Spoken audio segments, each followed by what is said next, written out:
Chez vous et que le Seigneur vous bénisse. Bonsoir, bonsoir, bonsoir, bonsoir. Vous pouvez déjà commencer à inviter tout le monde, inviter toute la famille afin de venir participer à cette émission qui parle de l'évangile. Seigneur, je te bénis, je te rends grâce et ce que tu vas faire. Et je te recommande cette émission entre tes saintes mains. Dispose la vie de mon frère. Dispose le cœur de ma soeur. Afin que ce message ne soit pas en vain. Seigneur, nous voulons parler selon ta volonté. Je demande en ce moment de toucher tout celui qui a besoin d'une édification céleste. Merci Père éternel. C'est dans le nom de Jésus. Et je dis Amen. Que le Seigneur vous bénisse, que le Seigneur... Premièrement, je remercie mon Dieu, le Père de notre Seigneur Jésus-Christ, de m'avoir donné le souffle de vie. Parce que nous faisons ce que nous faisons par rapport à ce que Dieu a fait de nous.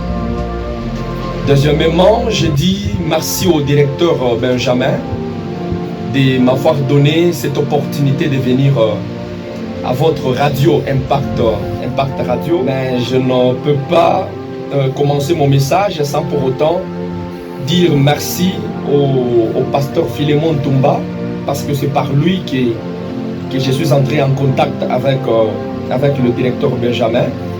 Je dis également merci à toute la technique, à l'organisation technique de la radio Impact Radio. Je suis vraiment reconnaissant que je suis pasteur responsable d'un ministère qu'on appelle le ministère Maranatha.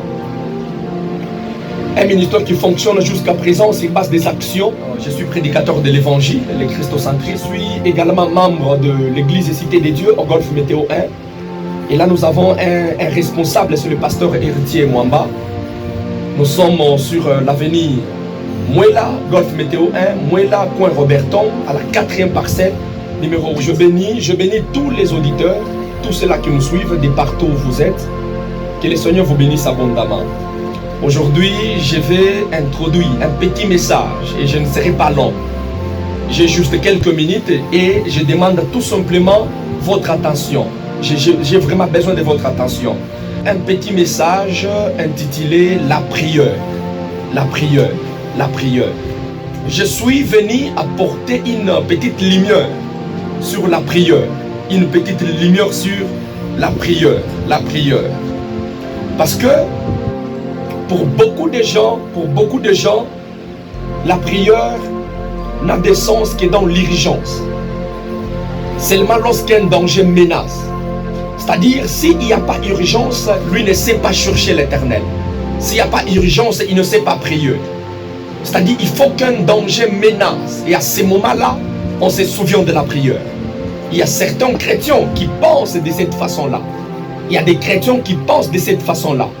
Donc pour eux, la prière n'a de sens que dans l'urgence. Seulement lorsqu'un danger menace. À chaque fois qu'il y a menace, c'est alors qu'il vous appelle pasteur. Vous pouvez se souvenir de moi, priez pour moi. Je traverse des moments de crise, de complications. C'est-à-dire pour lui, la prière n'a de sens que dans l'urgence. Il y a d'autres, lorsque tout va bien, il ne se souvient pas de Dieu. Lorsque tout va bien, il ne sait pas prier. Lorsque tout va bien, il ne sait pas chercher l'Éternel. À chaque fois qu'il y a danger, à chaque fois qu'il y a problème, c'est alors qu'il se souvient de l'Éternel. Il y a des chrétiens qui réfléchissent de cette façon-là. Mais dès que la promotion intervient, il abandonne la prière. Pour lui, la prière n'a plus de sens. La prière n'a plus de sens. Et il y a même d'autres chrétiens. Pour eux, la prière, c'est tout simplement demander à Dieu. Pour eux, la prière, c'est demander juste à l'Éternel. S'il est en prière, lui pense seulement à demander. Pour lui, Seigneur, donne-moi une voiture. Seigneur, j'ai besoin d'un mari. Seigneur, donne-moi de l'argent. Donc pour lui, la prière, c'est tout simplement demander. C'est vrai, dans la prière, on peut demander à notre Dieu. Et c'est ça, le vrai sens de la prière. Et c'est ça, le vrai sens de la prière. Pour eux, c'est tout simplement demander. Voilà pourquoi certains s'approchent de Dieu avec un comportement de mendiants. Pour certains, ils s'approchent de Dieu comme des mendiants. Et toute leur vie de prière ressemble à une liste de choses à faire au marché. Donc s'il est dans la prière, pour lui c'est tout simplement demander. Je vais demander, je vais demander, je vais demander, je vais demander. Et il ne fait que demander dans la prière. Je l'ai dit au départ, pour certains c'est tout simplement lorsqu'il y a danger, lorsque ça menace, là il cherche l'Éternel. Lorsque ça pose problème, là il cherche l'Éternel. Lorsque son mari lui pose problème, lorsque les maris compliquent, à ce moment-là il cherche l'Éternel. Prier est plus que tout ça. Mais bien aimé, je disais que la prière est plus que ça. La prière est plus que ça.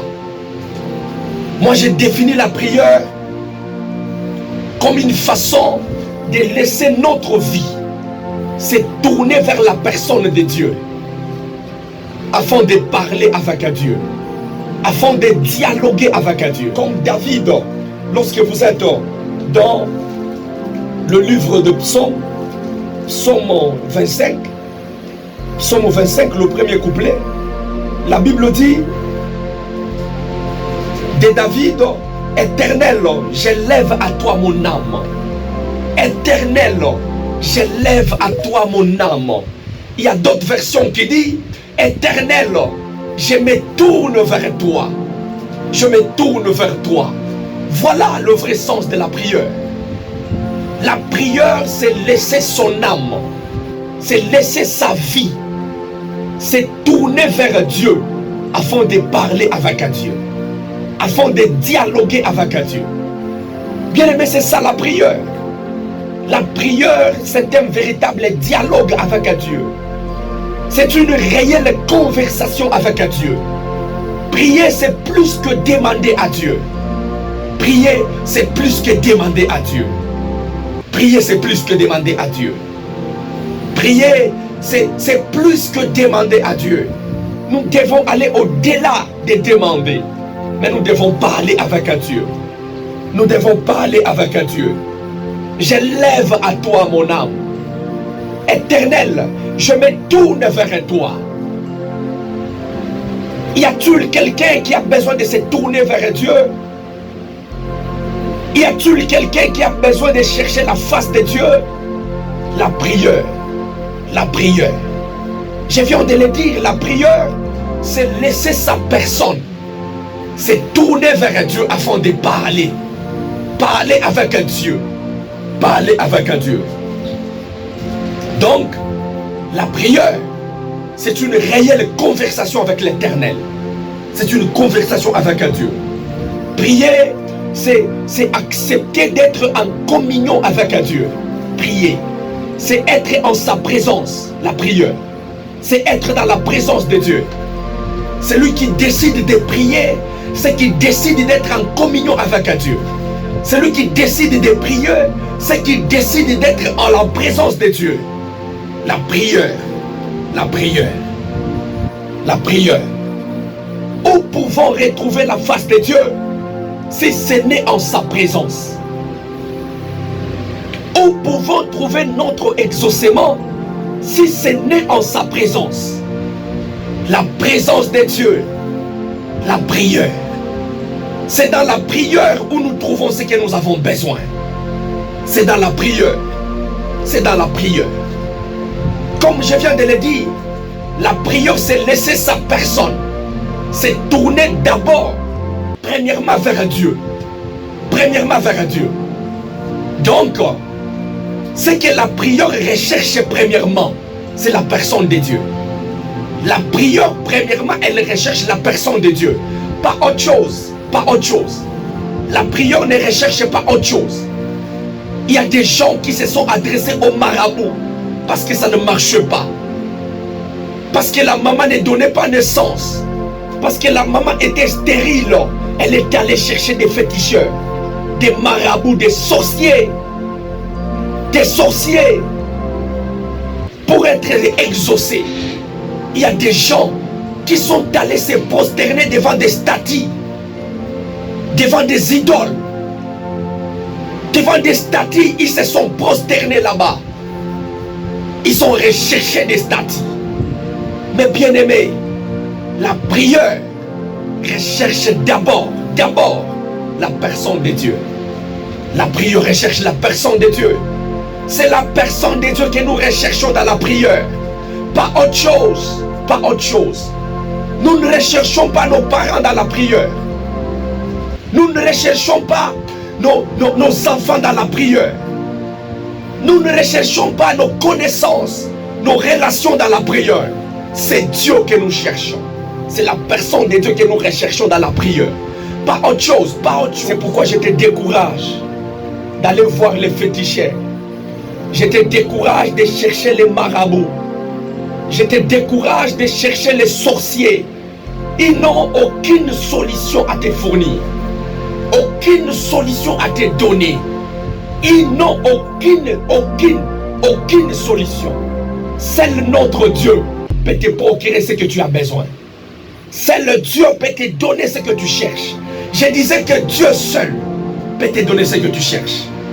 Ne te fatigue pas. Cherche l'Éternel. Cherche l'Éternel. Il est mieux placé pour te donner ce que tu as besoin. Il est mieux placé pour te fournir ce que tu as besoin. Si tu as cherché longtemps la promotion, notre Dieu peut te donner la promotion au nom de José. Il est mieux placé pour te donner ce que tu as besoin au nom de José. Ne te fatigue pas. L'or et l'argent lui appartiennent. Tout ce que nous avons besoin lui appartient. Il est mieux placé pour te donner ce que tu as besoin. Bien-aimé, sois un homme de prière. Sois une femme de prière. La prière recherche premièrement la personne de Dieu. Comme David, j'aimerais que quelqu'un fasse comme David de cette prière. Éternel, je me tourne vers toi. Éternel, je lève mon âme vers toi.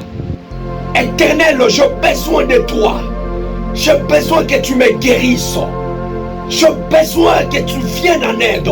J'ai besoin que tu viennes dans ma vie. J'aimerais que tu fasses cette prière. C'est important. C'est important. Mais bien aimé, la prière s'adresse à Dieu. La prière recherche Dieu. Je disais que la prière s'adresse à Dieu et elle recherche Dieu. Pas les idoles, pas les marabouts, pas les féticheurs, mais Dieu et Dieu seul. Et Dieu seul. Et Dieu seul. Maintenant, c'est quoi le plus grand résultat de la prière? C'est quoi le plus grand résultat de la prière? Mais bien aimé, le plus grand résultat de la prière, c'est la connaissance de Dieu. Je parle bien du plus grand résultat de la prière. Je dis bien, le plus grand résultat de la prière, c'est la connaissance de Dieu. Le plus grand résultat de la prière, c'est la connaissance de Dieu. Pas autre chose. Pas autre chose. Comme la Bible dit, mon peuple est péri parce qu'il lui manque la connaissance. Et nous avons la connaissance de Dieu, c'est dans la prière. Dans la prière. C'est vrai, aujourd'hui, il y a des écoles théologiques où vous pouvez facilement avoir la connaissance de Dieu. C'est tout à fait normal. Et je ne vous décourage pas d'aller faire ces études-là. Il y a des études théologiques qui peuvent vous fournir toute une connaissance de Dieu, où on vous parlera de la théologie, où on vous parlera de la théodicée, des études qui ont à voir avec la connaissance de Dieu. C'est tout à fait normal. Vous pouvez avoir la connaissance de Dieu par la voie scientifique. C'est normal. Mais cette connaissance, elle est encore artificielle. Elle a beaucoup d'imperfections. Nous avons la bonne connaissance de Dieu juste dans la prière. De la même manière que nous apprenons à connaître ce qui nous entoure par le dialogue. Comme la prière est un dialogue, est une réelle conversation avec Dieu. Et de la même manière que nous apprenons à connaître ce qui nous entoure par le dialogue, par les conversations, Dieu aussi nous apprenons à les connaître dans la prière, dans la prière, dans la prière. C'est pourquoi le plus grand résultat de la prière, ce n'est donc pas la délivrance d'un danger. Ce n'est donc pas la satisfaction de nos prières. Ce n'est donc pas l'exaucement de nos requêtes. C'est la connaissance de Dieu. Aussi longtemps que la prière est un dialogue avec Dieu, aussi longtemps que le résultat de la prière, c'est la connaissance de Dieu. Je répète, aussi longtemps que la prière demeure un dialogue avec Dieu, aussi longtemps que le plus grand résultat de la prière, c'est la connaissance de Dieu.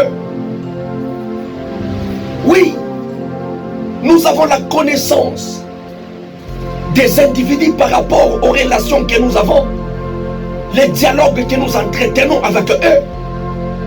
C'est par le dialogue que nous parvenons à comprendre les comportements de certains individus. Et c'est par les dialogues que nous apprenons à connaître Dieu. Donc nous avons la connaissance de Dieu dans la prière.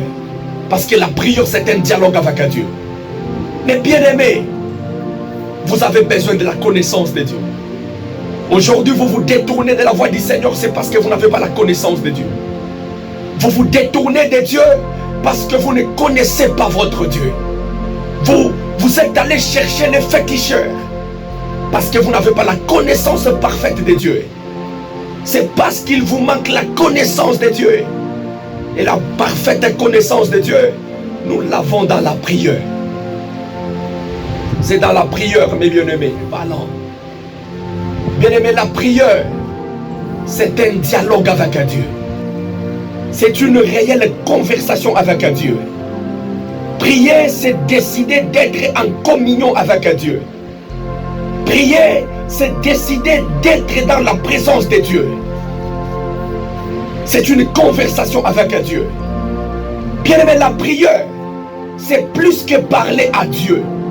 Mais la prière, c'est parler avec Dieu. Et dans la prière, vous devez avoir l'exaucement. Dieu va vous parler aussi. Ceux-là qui pensent que prier, c'est tout simplement demander. Une demande peut être acceptée ou refusée. Mais la prière, Dieu l'accepte toujours. Parce que c'est une conversation. C'est pourquoi ceux-là qui comprennent la prière, ils peuvent aussi prier comme Jésus. Jésus avait dit, avant de prier, Jésus disait, Seigneur, je sais que tu m'exauces toujours. Voilà. Voilà une prière exaucée. Il dit, je sais que tu m'exauces toujours. Ceux-là qui comprennent la prière, ils peuvent prier comme Jésus. En disant, Seigneur, je sais que tu m'exauces toujours. Et lorsque nous nous tournons vers la personne de Dieu, afin de parler avec lui, afin de dialoguer avec lui, c'est que nous avons besoin de sa personne. La prière recherche la personne de Dieu. Pas les marabouts, pas les sorciers, pas les sorciers, pas les statues. La prière recherche la personne de Dieu. C'est la personne de Dieu que nous recherchons. Et non pas autre chose. Et non pas autre chose. Nous recherchons la présence de Dieu. Nous recherchons la personne de Dieu. Nous ne recherchons pas les marabouts. Nous ne recherchons pas les sorciers. C'est Dieu que nous recherchons. Et le plus grand résultat de la prière, ce n'est pas la délivrance. La délivrance est un résultat de la prière, mais ce n'est pas le plus grand résultat. Le plus grand résultat de la prière, ce n'est pas le miracle. Le miracle fait partie des résultats de la prière, mais le miracle n'est pas le plus grand résultat de la prière. La prophétie n'est pas le plus grand résultat de la prière. La richesse, ce n'est pas non plus le plus grand résultat de la prière. Le plus grand résultat de la prière, c'est la connaissance. La connaissance de Dieu. C'est la connaissance de Dieu. Bien-aimés, je vous invite à désirer la connaissance de Dieu. Je vous invite à désirer la connaissance de Dieu. Parce que sans la connaissance de Dieu, le peuple demeure ignorant. Sans la connaissance de Dieu, on ne comprendra pas les choses de Dieu. Aujourd'hui, nous avons des difficultés dans nos églises. C'est parce que nous n'avons pas la connaissance de Dieu. Bien-aimé, est-ce que quelqu'un peut désirer la connaissance de Dieu? Mais bien-aimé, est-ce que quelqu'un peut désirer la connaissance parfaite de Dieu? Je vous invite, bien-aimé, à désirer la connaissance de Dieu. Que le Seigneur vous bénisse. Que le Seigneur vous bénisse de partout où vous nous suivez. Que le Seigneur vous bénisse. Si vous êtes édifié par cette émission, nous avons besoin de vos encouragements. Nous avons surtout besoin de vos encouragements. Si vous avez besoin d'entrer en contact avec moi, priez avec moi. Si vous avez besoin de ma prière, Seigneur, je te bénis. J'aimerais que tu encourages la vie de mon frère, de ma soeur. J'aimerais que tu encourages toutes ces personnes qui étaient découragées, Seigneur, de continuer avec la vie de prière. J'aimerais que tu encourages toutes ces personnes qui étaient dans le désespoir. Ils sont allés toucher des féticheurs. Ils sont allés vers le marabout. Ils sont allés vers les sorciers, vers le gris-gris pour l'exaucement de leurs problèmes. Seigneur, j'aimerais que tu encourages ces familles-là. J'aimerais que tu encourages ces vies-là. J'aimerais que tu les encourages, Père. J'aimerais que tu les encourages. J'aimerais que tu les encourages à revenir à toi. J'aimerais que tu les encourages à revenir à toi. J'aimerais que tu les encourages à revenir à toi. Comme nous venons de découvrir que la prière recherche Dieu. J'aimerais, Seigneur, que ce peuple qui était dans le désespoir et qui était déjà détourné et qui était allé vers le féticheur, Seigneur, qu'il revienne à toi. Qu'il revienne à toi. Qu'il revienne à toi. Encourage ces peuples, Père. Encourage-le. S'ils avaient besoin d'un miracle, Père, je proclame le miracle dans leur vie. Je proclame la guérison dans leur vie. La guérison dans leur vie. S'ils avaient besoin de la promotion, Père, je sais que celui qui te cherche, Seigneur, ne manque pas. Accorde-leur la promotion par le nom de Jésus. Si c'est le mariage, accorde-le les mariages. Si c'est les enfants, accorde-le les enfants. Si c'est l'argent, Père, accorde-le l'argent. Accorde-le l'argent. Accorde-le l'argent. La promotion, accorde-le. Ils t'ont cherché, ils n'ont rien vu. Voici le moment. Voici le moment. Père, je mérite que la plupart témoignent. Qu'ils témoignent que Dieu existe réellement. J'aimerais que la plupart témoignent que tu es certainement le véritable Dieu. Tu es certainement le véritable Dieu. J'aimerais que tu protèges cette famille. J'aimerais que tu protèges cet homme, cette femme qui me suivent à ce moment. Que les projets sataniques dans tous ceux qui me suivent, dans les maisons de plusieurs, que ces projets soient nuls sans effet. Que ces projets meurent. Que ces projets meurent. Dans le nom de Jésus. Merci de m'avoir exaucé. Dans le nom de Jésus, nous prions et nous disons Amen. Que le Seigneur vous bénisse. Que le Seigneur vous bénisse. Soyez totalement bénis. Soyez totalement bénis. Nous vous bénissons. Et par la grâce de Dieu, nous nous retrouvons prochainement. Merci. Bye.